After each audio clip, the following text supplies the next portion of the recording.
Sa kabuntagon madangop ako sa imong presensya, Ginoo. Ang akong tingog akong ihala,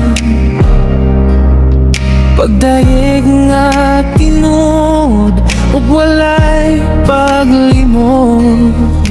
Ikaw ang pusog sa akong kinabuhi, ikaw ang kahayag sa akong dalan.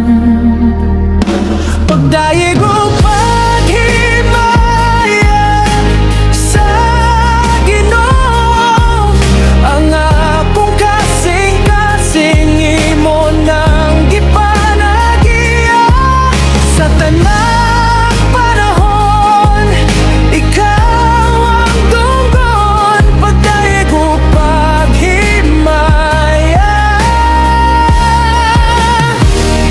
sa Ginoo.